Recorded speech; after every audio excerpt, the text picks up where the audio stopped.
Assalamu alaikum warahmatullahi wabarakatuh, everybody. I'm Preacher Moss, host of the S.O.S, the Shout Out Show, coming to you live from Milwaukee, Wisconsin, courtesy of the Fairfield Inn and Suites on College Avenue. That's right beside General Mitchell Field, Milwaukee Airport. Listen, brothers and sisters, I hope you're having a great day, man. We made it all the way to another Thursday. You don't know how much that means to just get to another Thursday as we begin that quiet, slow slide into Christmas. You know, that time between Thanksgiving and Christmas is so small and compact. If you're not paying attention, you'll miss both of those holidays. But, brothers and sisters, I am happy to say that we are here on a Thursday. Blessed to be here. And I hope this show will resonate with a few. You know, I have to be honest with myself. And we cover a lot of topics. When we first started doing the shout out show, I thought it was going to be a whole lot of jokes and we're going to joke, we're going to joke, we're going to joke. Then life catches up. When I say life catches up, what I'm saying is like, you know what, we do have things, but there's a time and a place to laugh and learn. And so we laugh and then we also learn. But I also felt, my brothers and sisters, that, you know, we were talking about a lot of things and they were pertinent issues. Make no mistake, they were pertinent issues. They were relevant to how we're living, how we feed ourselves, how we take care of ourselves, how we protect our families, and all of that. Truth be told, I ran up on a jazz, not a jazz record, but it was a blues record that my father used to play. And it came into my mind, and I went on Apple Music. It was Bobby Blue Bland. And Bobby Blue Bland played a song. He had a song. It was, I don't know if it was a hit or not. I loved it. It was called Members Only. It was a blues song. It was sad and things like that. But you know what, though? It levitated me for what I was going through. I wasn't going through the blues, but I appreciated that sometimes we do have the blues. And that was my father's music. And, you know, this is nothing new, you know, brothers and sisters. And I'm going to offer an apology. So pay close attention. I don't apologize often. Actually, I do. I've spent so much time, brothers and sisters. Um, we've been talking about COVID. We've been talking about the economy. We've been talking about so many issues that are really, really heavy topics. And there's a danger to doing that. And the danger is sometimes you don't listen to not the youth around you, you don't listen to your own youth. You don't get a chance to appreciate your own youth. Some of those songs that made you smile, some of the songs that made you think a certain way, some of the songs that put a pep in your step, some of the songs when you saw that woman across the way, you said, that's going to be my wife. And she said, that's going to be my husband. Some of the songs you used to hear that made you feel good about your family. You had songs about grandmothers, aunts, dogs. We had all of these songs, brothers and sisters. And somehow, here we are in 2021 arguing about some of the most asinine things while those gems, those classics fall by the wayside. Now, let me tell you something a little bit about myself. I'm a DC guy through and through. I was born at Columbia Hospital for Women. I ain't going to tell you how old I am, but yes, my birth certificate does not say I was born black. It said I was born colored. We talk about that later. What I'm going to say, brothers and sisters, is in Washington, D.C., I grew up in a very, very special culture in terms of music. Yes, I am an avowed go-go head, but I love my hip-hop music. Let me say it again. I'm an avowed go-go head, but I love my hip-hop music. And let me tell you what go-go meant for me. Go-go music was Chuck Brown and the Soul Searchers. Put a point in that. But it was more than Chuck Brown and the Soul Searchers. It was a culture of young black men who played live instruments. And Chuck Brown, he was, of course, the inspiration for go-go music and a lot of stuff you heard. And his stuff has been sampled all over the world, along with Trouble Funk and Red Essence and EU that came after him. But we all recognize Chuck Brown. But Chuck Brown, brothers and sisters, was a gateway to why I learned to appreciate and love hip-hop music. Now, throw it out there, brothers and sisters. The thing that made go-go music special and special today is that you have people who learn musicianship.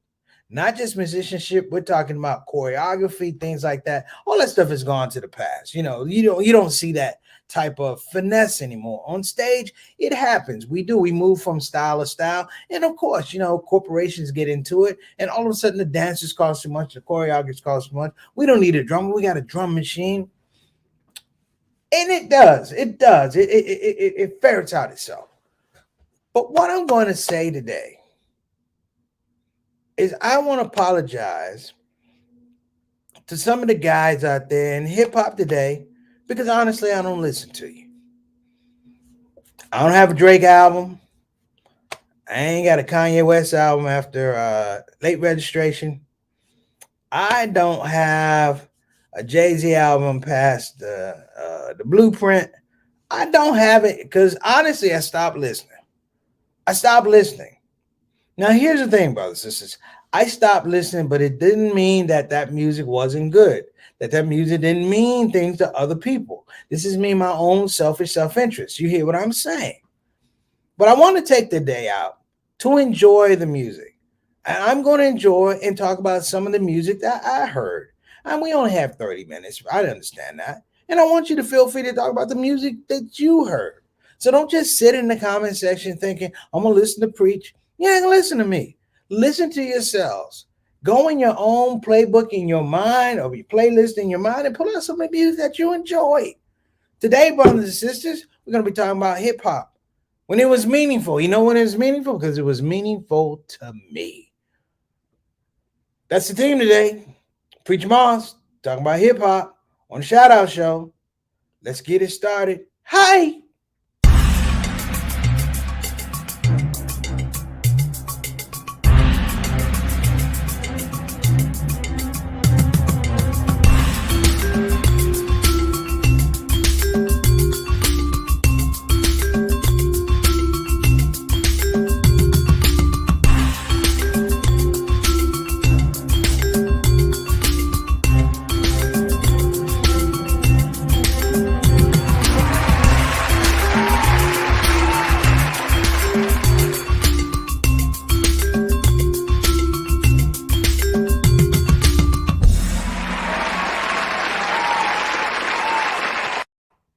All right, and we're back, brothers and sisters. I hope you weren't gone too long. Listen, we're going to jump into this thing. But first of all, we got to give a shout out to that Shout Out Show family that's in the building today. So I don't want to wait. You know, we have our people. We got Sister Ree. You know, in the go-go thing, we wouldn't say we got Sister Ree. We'd be like, we got Sister Ree in the house. We got Sister Satana in the house. We got JT in the house. That's the way it used to work, brothers and sisters, of course. And don't even look at me crazy, because I know a bunch of you Negroes out there at lunchtime used to beat on the lunch table. I know I'm not alone. I did it in private school, so I know you did it in public school. All right, so let me just throw that out there. All right, what's going on, Sister Ree? Thank you so much for coming on. So it was a hit. Members only. I knew I wasn't alone. It was a hit. Sister Rhea is telling you Bobby Blue Bland had a hit with members only. That's my daddy's record. I'm gonna give him a shout out. Pops, I still got that album. You ain't getting it back. Okay, next up, we got Brother Altaf Rashid. Altaf in Toronto. What was the hip hop music that you like, sir? I mean, I want you to put it in the comment section. First of all, let me return a greeting. Wa alaikum assalam rahmatullahi wa barakatuh. All right, that's right. You say, okay, we got some people in here today. This is gonna be fun.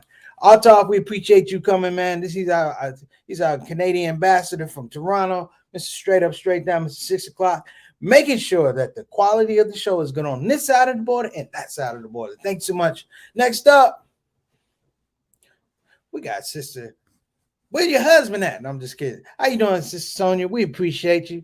Thank you so much for coming on the show. He says salams. Wa alaikum assalam to a barakat. I'm a house head.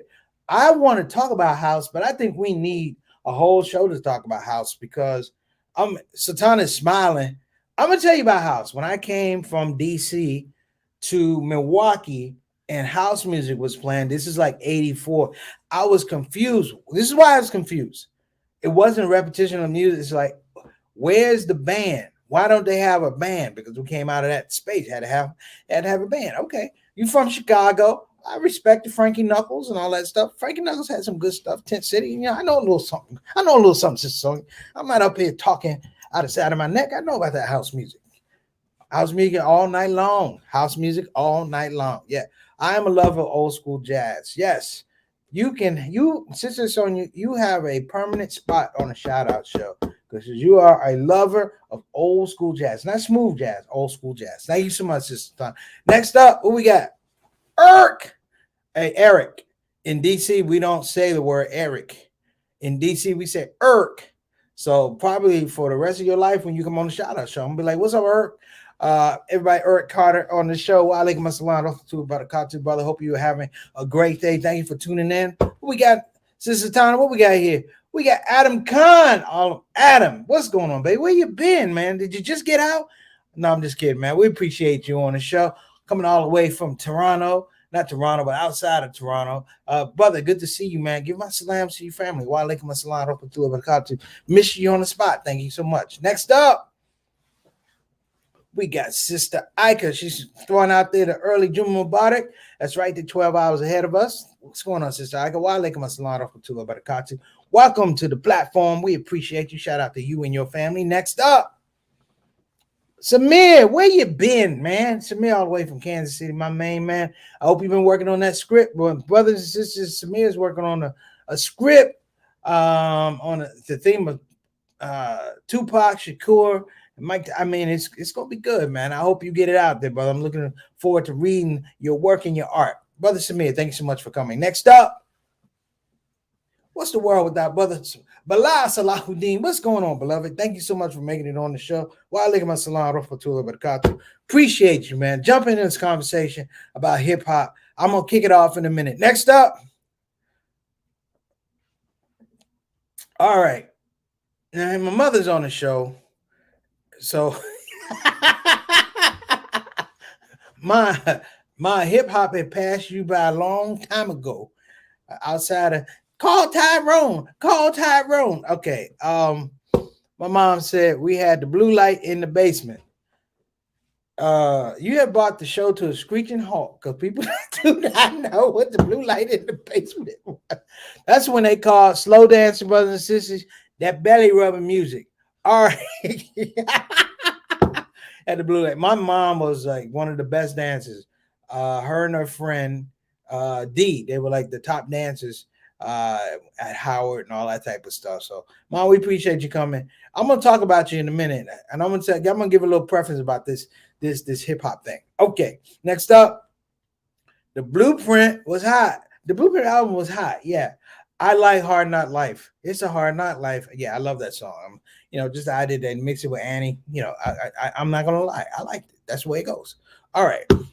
Next up, and we got Samir. She said, a lot of old school hardcore gangster rappers had at least one or two conscious songs.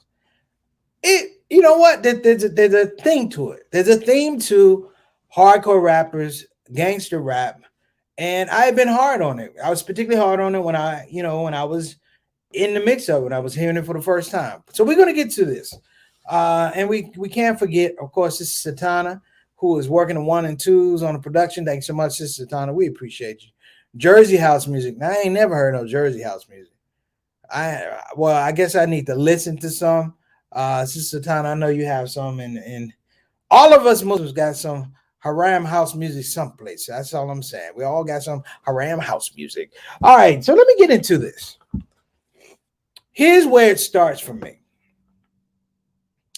I was a big guy about, of course, live music.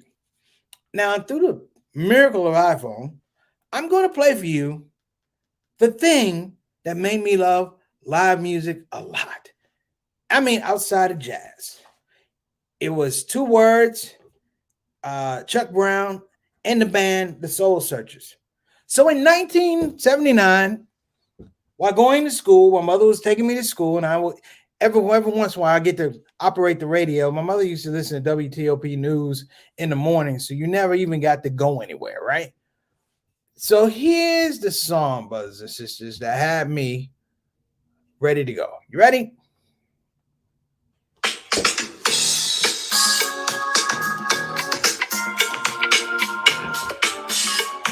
Now, it wasn't just a driving groove. This is what you're hearing when you're in the lunch line. And then Chuck Brown came in and he said this. What you got until you get what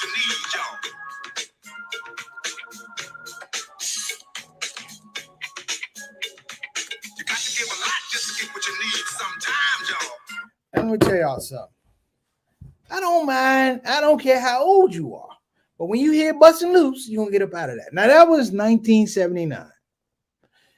In 1982, I was riding with my mom. We had a red Volkswagen, brothers and sisters.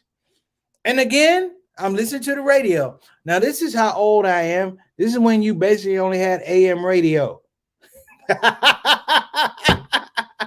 Well, no, FM. AM radio. Now, we had some light stuff. You know, you had Sugar Hill Gang and things like that. But this is a song that said, wait a minute. Somebody's talking to me. And the song was The Message in 1982. Now, I had the pleasure, brothers and sisters, of hanging out with and becoming friends with Melly Mel. And he told me the story of course, The Message. The fact that the band wasn't really together at the time, the fact that the message that it was him and another rapper who actually put the song together, a guy named Duke Booty. That's his name. His name is Duke Booty. So if you hear two voices, the first guy is Duke Booty, and the other part, of course, is Melly Mel. The point of the message, brothers and sisters, it was that line. You know, somebody always calls me when I can't talk to them. Okay. I've called this guy like 3 times, then he calls back during the show. You see how it is, Satana? I can't work for these people. But it was the idea of the message. I don't know how many people heard the message when it first came out. Satana, what were you? 1 month old? When the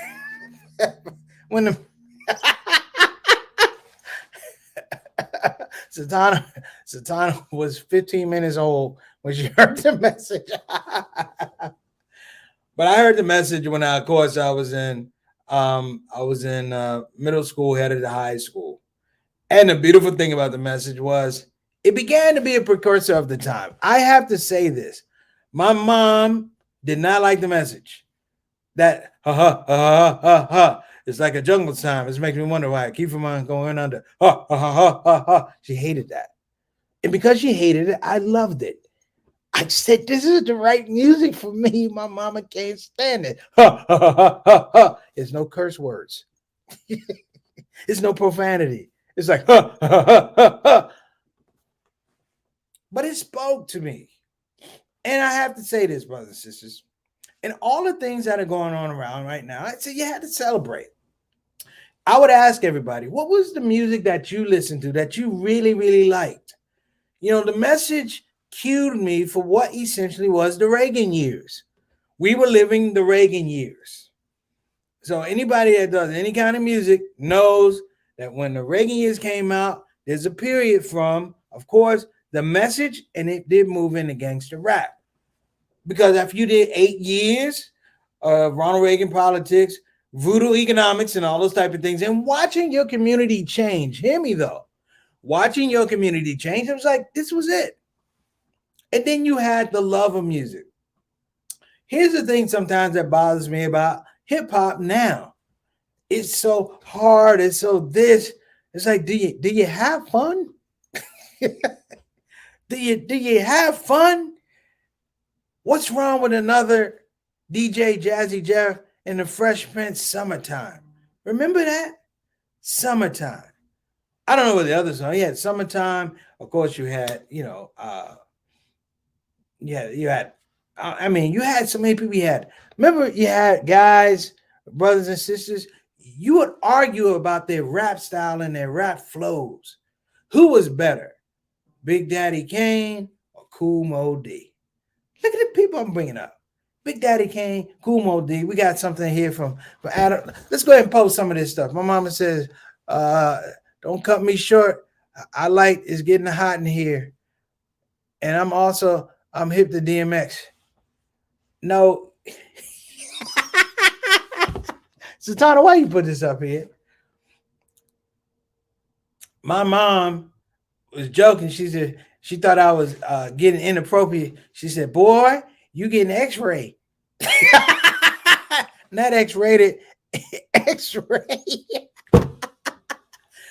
DMX to my mom is a prescription. Did you take your DMX today? All right. Love you, mom. Gotta mess with you. What is this? What Colleen Webster says, Vortec. Boy, we get them on here all the time. You know, I just threw it up there, Satana, because it's just there and I can see it today. But let me say, Satana, what is yours? You said sounds like Curtis Blow. Me, I sound like Curtis Blow? Curtis Blow was the Breaks. Clap your hands, everybody. Remember that song? You got what it takes. I'm Curtis Blow, and I want you to know that these are the Breaks. It had they had one of the best guitar licks. And now let me tell you something about early hip hop. Satana, you can jump in whenever you want to. One of the things about early hip hop is the fact that they did use some studio instruments. This is one thing I don't know if people realize.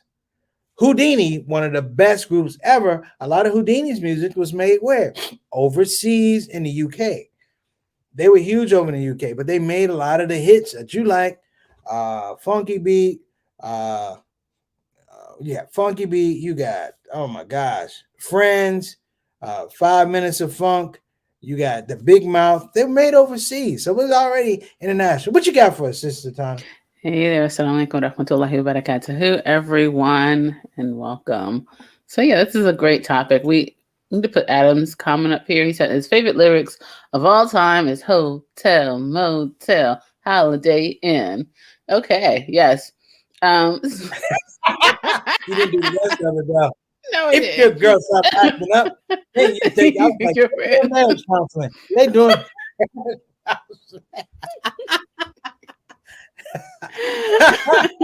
Thank you, Adam. Appreciate it. I was saying that when I said Curtis Blow, I meant the song that you played. Mm-hmm. Who was that again? What was the artist that I just played? Yeah. No, that was Chuck Brown. I was saying that song sounded like a Curtis Blow song. So maybe Curtis Blow got his. Now, let me throw this out here. A lot of groups, particularly groups like Kid and Play, producer Herbie Lovebug, he really liked go-go music. So if you go back and listen to Ain't Gonna Hurt Nobody, things like that, it has go-go riffs. Okay. If you listen to Salt and Pepper, Shake Your Thing, it has go-go music. Great show. So I just want people to know that it was a big hope. It was a big dream, really, for DC artists to connect with New York rappers back then. I have an old tape of when Ice Cube came to town, and on this tape, well, it's a go-go band playing. I think it's Rare Essence was playing, and they were playing his hit in go-go form. Like they were playing his hit in go-go form, right? And what happened was he actually he started rapping over go-go. In fact, Dougie Fresh just put out an album recently that's sort of like a salute to Chuck Brown. Oh wow, okay. I mean, I haven't got to listen to it, but I'm intrigued. Yeah, I'm 100% intrigued, you know? Yeah, but when I heard that, I was like, okay, that sounds like that sounds like a Curtis Blow. Well, Curtis Blow sample would have had to sample him, but maybe that's where he got his roots from. Everybody mentions Curtis Blow. What was the most famous Christmas song? Right. Still up there too. Yeah. Every Christmas you're gonna listen to it. For that DMC rap head, that's like our Nat King Cole. Down. So I mean, I loved it, and then it had and then we got into consciousness. Run DMC had a one. Let's see. So I'll talk. Anything the Roots put out, it was what he was listening to, and Roots is like that Philly crew. Yeah. So yeah, we like the Roots because Roots had live instruments. Yeah, I don't know why I keep going to live instruments. It's just that we always felt that if you're writing music, you're gonna always produce different sounds. Like we can guarantee. Like when you watch the Jimmy Fallon, and you see the Roots as a band. Yeah. That's a great gig. But it's like, yo, I remember those guys. Everybody remember those guys seeing like my big brother Reggie. Well, I be pleased with him. I remember I was playing Frankie Beverly. He was like, I remember I used to see Frankie Beverly pay for 50 cent down there someplace in Philly. I'm like 50 cents. He was like, yeah, Frankie Beverly paid for. Wow. Okay. 50 cents because they were doing shows. They wanted to come up. Yeah, I guess so. So you were really doing, and that was the thing. It was, before we got into the corporatocracy, the corporatization of hip hop music and things like that. It was it's still a lovely form. It's just not as frequent in terms of turnout. There's very few like Stevie Wonders in the rap game. There's a few Stevie Wonders in the rap game. And when we do get them, we do celebrate them. But when I say Stevie Wonder, I don't mean like, just a song. It's like rap music for a long time didn't really produce the Living for the City. Even before Chuck Brown talking about busting loose, I was exposed to Marvin Gaye, what's going on, so it was interesting how we were getting our information. And rap music did get better. It did get better. Hip hop got better because I love the fact that they were really, really framed on having this community, this community of musicians. And it's a very protective community, when you start looking back on. But what years are you talking? For me, I think I'm all the way in with both feet in terms of hip hop by 1983. By 1983. And by 84, no, I would say by 88, I'm like a hip hop head. But my allegiances aren't torn. My allegiances emerged now because now I had this capability to look and enjoy rap music. And every once in a while, you would get the live version of something. Yeah, yeah. Chuck Brown, one of his last performances on CD, it was called "We Got This." They did a remix of a Beyonce song called "Ego," and it was a live version of the song called "Ego." Sister Cherie sang it. Let me tell you something. No knock to Beyonce, but that live version of it was much better than hers. Okay. It was better than hers. I'm like, wow. Like it was bouncy, it was this, and I'm like, I kind of wanted Beyonce to go back and do her own, redo it with a go-go band. That's what I wanted to do, but okay. It didn't happen. She's phenomenal. Don't get me wrong, she's phenomenal. But I'm a go-go head, so I'm going to say things like this. It's okay. I'm going to say things like this. Yeah, I think some of the earlier, rap or hip hop, actually hip hop. They took what they had to go on was like the 70s disco scene, right? So a lot of it came out of that, trying to, trying to mimic that or trying to embrace that or trying to incorporate that into, because a lot of the records that they use were from the disco scene, right? Well, I mean, it was also a thing that 90, the music that they were exposed to, those were their parents' records. Yeah. Great beats with parents' records. And we have a comment from Sister Stoney said 90s hip hop rap was good too. Yeah. Yeah, it was. Yeah. I would say the 80s and 90s, probably. I mean, I'll be honest. Trying to figure out where somewhere in the 90s it went awry. The Cold Chilling Crew, Cool G Rap, right. Buddy Kane, Master Ace, Craig G. Come on, Roxanne Shante. You can have bangers across the board. Yeah, right. Across the board. Let's go back to way back to DJ Cool Work. Yeah, the KRS One to bounce it like, yo, we're gonna take it from you. And it wasn't like violence. It's like, we're gonna take it from you. Yeah, let's give props to DJ out here. The baddest Cool one, Herc. the baddest one out of Cold Chilling, the baddest one was Roxanne Shante. I'm listening to her out there. I would not want to mess with her. She was one of the best ones out there. Oh, Sister Sonya said Slum Village. Slum Village, yeah. Yep. Big shout out to, and we didn't even get to the producers.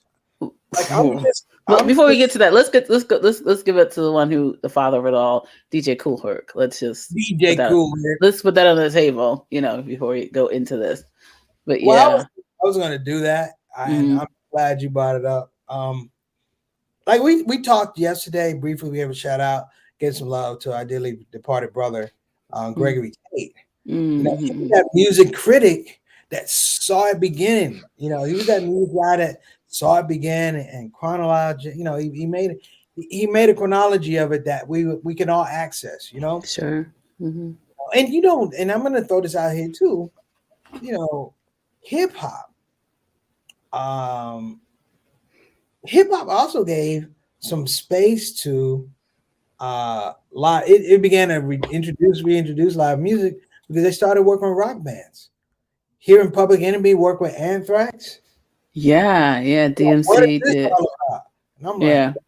oh, Mm-hmm. Metallica. I'm like, wait a minute. Then you Yeah. realize how big rap music is because they're playing their songs and they're rapping over their songs. I'm like, Yeah. Walk This Way is like one of the top, like, yeah, amazing, right?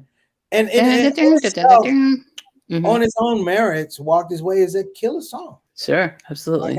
I like Aerosmith. Aerosmith is great. Yeah, absolutely. Absolutely. But it But was that always merging was just, it brought a whole different crowd, an it brought audience to, it yeah. brought people close to the rap Mm-hmm. music, and you know what it did? It removed the stigma that rap music was this huge. It was this hood music. It's huge. It Yeah. was localized music, or it was Mm-hmm. like the old folks say, old white folks say that's race music. That's what these black people. It was race music. Um, Okay. it was the new race music, except that everybody loved it. Sure. Sure. I had a Yeah. great time watching um, Jay Z and particularly LL Cool J get inducted into the Rock and Roll Hall of Fame. Mm, Particularly because I think LL had been overlooked a couple times. He got his stuff at the Kennedy Center that he'd been overlooked. But yeah. what I really really enjoyed was this dude stuck in him like he's that hip hop guy. Like he's that hip hop guy, and I'm like you. It's like you start thinking about, man, they did I Can't Live Without My Radio. Now I'm dating myself. That's a Everybody, classic. I'm giving you a heads up. I am dating myself. That's a classic, though. That's a classic. But when his album came out, he came to the city of Milwaukee, where I am right now at the Riverside Theater. The name of the program was called Cosmic Groovetron. And I was working, and he had a hit called I Can't Live Without My Radio. He bought Earl to the thing. So you're talking about this is like 1986. This was when they first started touring. Like this is when hip hop first started touring. They came to Milwaukee. They tore the place up. Okay, they tore the place up. But it's two things I remember. Him and Earl with that big, huge radio. Earl just have his foot on it like this. He did nothing else except this. He got paid for it. On his W-2, they said, what did you work? This is it right here. Okay. Yeah. But then I saw Dougie Fresh live. And I said, wow. And he did the mouth thing. And it sounded like 15 drums and horns. And he stole the show. He stole the show. And I think right then at that point in time, even while the Riverside Theater had been overrun, bum rushed by people in Milwaukee, the youth of Milwaukee, they knocked the hinges off the door. At that point in time, I said, I'm a fan for life. All right, so that's awesome. I think that the producers, like Dilla and Timberland, and we got to have a whole nother call. Another show, show for them. Yeah, DJ Premier. Even Kanye. Kanye's a producer. He started out as a producer, right? Kanye. Yeah, my friend Kaya, and, Sky Sandifer, who did the first All Made Me Funny logo. He did graphics for Kanye. Yeah. There's a funny story. I'll tell it maybe some other time. There's a funny story. I actually was supposed to drive a van down to Freaknik for a guy named Oliver Gibson. He had a record label called Bay Boy Records or something like that, and they were trying to strong arm Kanye West to signing with him. And oh wow! Well, Yeah, yeah. So Oliver played for the Cincinnati Bengals. It never happened, but hmm. just a fun story. But look, Yeah, yeah. everybody, we are way over our time, and I have to work tonight. God bless you. We appreciate you guys coming out. Let's go ahead and get to our sponsors and let these people out. And please forgive me. I know we are well over our 30-minute time limit, but you know what? We're enjoying ourselves. I hope you don't mind. You know why? I hope you don't mind because I enjoyed myself. I hope you enjoyed yourself as well. You know, we got to loosen up a little bit, man. Yeah, we got Omicron, we got Delta, we got all these things. Listen, you know what? When you listen to the music, I'm gonna tell you something. You listen to music back in the day, you didn't hear any of that. It's about having a good time, Hmm. surviving. It's about trying to be out there, be somebody, have hope. So you know what? Alhamdulillah for that. So listen, check out www.befinanciallyindependent.com. Again, that's www.befinanciallyindependent.com. If you don't want to go to the website, call 1-888-496-6845. Again, that's 1-888-496-6845. And if you're thinking about getting a quality Islamic education at the graduate level, you got to check out Bayan Islamic Graduate School. Again, that's Bayan Islamic Graduate School with programs in Islamic education, master's degrees in Islamic studies, Islamic leadership. And I say it every time, you know, they have one of the premier programs for Muslim chaplaincy. Got to check it out. Go to banonline.org. Again, that's banonline.org. And last but not least, we'll give a shout out to Convenience Urgent Care in the city of Houston with 3 locations: Cypress, Pasadena, and Houston on Parker Road. So if you feel like you're getting the COVID bug, call Convenient Urgent Care. They have free COVID testing. All right. Don't get the COVID. Don't get the COVID. I want to Don't give get a shout out to one more other to actually to Muslim Journal. So the Muslim it. Journal, yeah, Muslim Journal. So Muslim Journal is actually having their annual "A Time to Be Grateful" weekend, and it is actually virtual. Of course, they had to pivot from being live. The Atlanta Masjid of Al Islam is actually hosting it. So go to www.muslimjournal.net. Muslim Journal, of course, is a 46-year-old paper, and you gotta take a look at it. So again, go to www.muslimjournal.net. Gotta support black journalism. That's what it is. Absolutely. Black Muslim journalism. Gotta support it. So, Absolutely. big ups to Sister Aisha. You know we love you. And big ups to the Muslim Journal. Faithfully and consistently informing our community. Thank you so much. Everybody, that's our show. Sister Tana, go ahead and take us out of here. Assalamu Okay. alaikum wa barakatuh. Wa alaikum assalam wa rahmatullahi wa barakatuh. Assalamu alaikum wa rahmatullahi wa barakatuh. Well, team, we've come to the end of yet another show.